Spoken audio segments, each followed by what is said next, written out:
Hi friends, welcome to Rockstar kitchen. இன்றைக்கி நம்ம Gopi Manchurian எப்படி செய்கிறதுன்னு பார்க்கலாம். வாங்க வீடியோக்குள்ளே போகலாம். முதல்ல ஒரு பாத்திரத்தில் தண்ணி எடுத்துக்கோங்க. தண்ணி நல்லா பாயில் ஆனதும் அதில் நம்ம காலிஃப்ளவரை ஆட் பண்ணணும். காலிஃப்ளவர் திட்டமான அளவுக்கு நீங்கள் கட் பண்ணிக்கோங்க. இப்போ நான் கட் பண்ணி க்ளீன் பண்ண காலிஃப்ளவரை அந்த தண்ணியில் ஆட் பண்ணிவிட்டேன். காலிஃப்ளவர் நல்லா பாயில் ஆகணுங்க. காலிஃப்ளவர் நல்லா பாயில் ஆனதும் அதில் தண்ணியெல்லாம் ஃபில்டர் பண்ணிவிட்டு தண்ணியை எடுத்து வச்சுக்கோங்க. வாங்க இப்போ நம்ம டிப்பிங்க்கு மாவு ரெடி பண்ணலாம். அதுக்கு 1 கப்பு கார்ன்ஃப்ளவர் மாவு, 1 கப்பு மைதா மாவு, தேவையான அளவுக்கு சால்ட்டு, காரத்துக்கு chilli powder 1 spoon, pepper powder 1 spoon add பண்ணி நல்லா மிக்ஸ் பண்ணிக்கோங்க. கட்டிலாம் இல்லாத அளவுக்கு நல்லா மிக்ஸ் பண்ணிவிடுங்க. அடுத்து டேஸ்ட்டுக்கு சோயா சாஸ் 1 ஸ்பூன் ஆட் பண்ணணுங்க.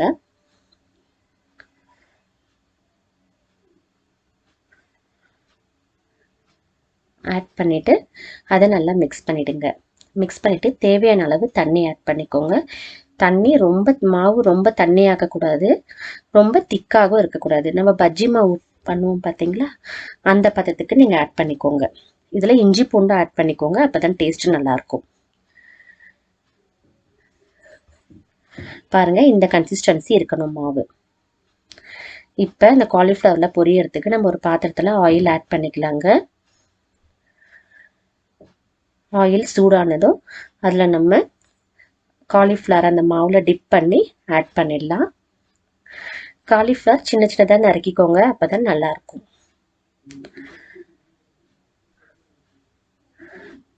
காலிஃப்ளவர்ஸில் நல்லா அந்த எண்ணெயில் பொரியணுங்க.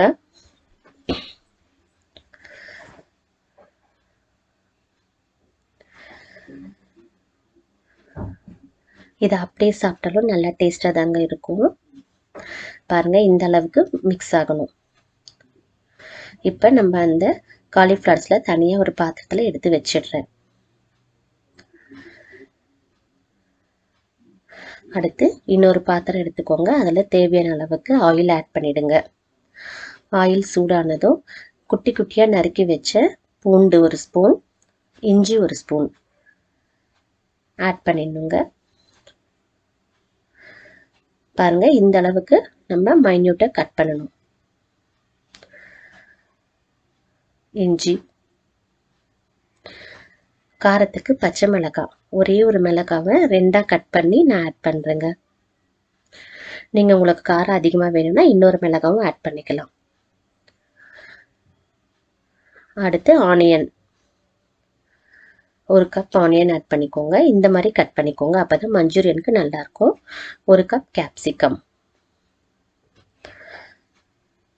ஆட் பண்ணிவிட்டு நல்லா மிக்ஸ் பண்ணிவிடுங்க.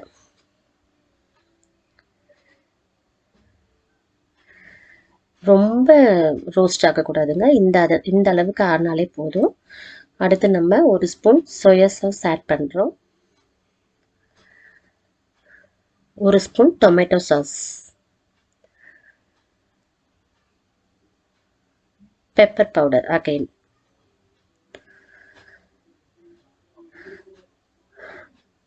அடுத்து நம்ம தண்ணி ஆட் பண்ணக்கூடாதுங்க. இதில் கார்ன்ஃப்ளவரில் தண்ணி மிக்ஸ் பண்ணி அந்த தண்ணியை தான் நம்ம ஆட் பண்ணணும். அப்போ தான் அந்த கன்சிஸ்டன்சி நல்லாயிருக்கும், உங்களுக்கு நல்லா அந்த ஸ்டிக்கியாக இருக்கும்.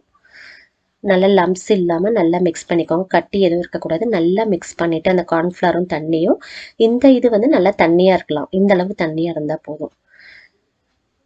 மிக்ஸ் பண்ணிவிட்டு டைரெக்டாக நம்ம அந்த வெசலில் ஆட் பண்ணிவிட்டு நல்லா மிக்ஸ் பண்ணி விடுங்க.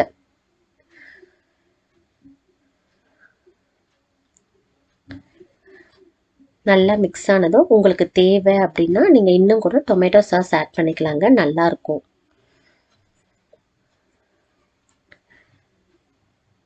இப்போ இந்த பதம் வரணுங்க. இந்த பதம் வந்ததும் அதில் நான் சால்ட்டு, தேவையான அளவு சால்ட் ஆட் பண்ணிடுறேன். சால்ட் ஆட் பண்ணி நல்லா மிக்ஸ் பண்ணிக்கோங்க. அந்த ஆனியன்ஸில் கொஞ்சம் நறுக்குன்னு இருந்தால் தான் மஞ்சூரியன் டேஸ்ட்டாக இருக்கும். பாருங்கள், எல்லாம் நல்லா மிக்ஸ் ஆகி நல்லா கிரேவியாக வந்திருக்கு.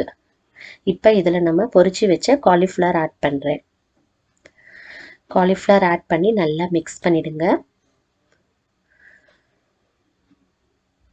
இது ரொம்ப நேரம் நம்ம காலிஃப்ளவர் ஆட் பண்ணதுக்கப்புறம் ரொம்ப நேரம் நீங்கள் கேஸில் வைக்க வேண்டாம், சும்மா கொஞ்ச நேரம் வச்சா போதும். இதில் நம்ம வெங்காயத்தாள் சின்ன சின்னதாக நறுக்கி அதில் ஆட் பண்ணி பண்ணணும். அவ்வளோதான் ஃப்ரெண்ட்ஸ், நம்மளுக்கு இப்போ கோபி மஞ்சூரியன் ரெடி ஆகிடுச்சு. செஞ்சு டேஸ்ட் பண்ணி பாருங்கள். சேனலை சப்ஸ்கிரைப் பண்ணுங்கள். தேங்க்யூ.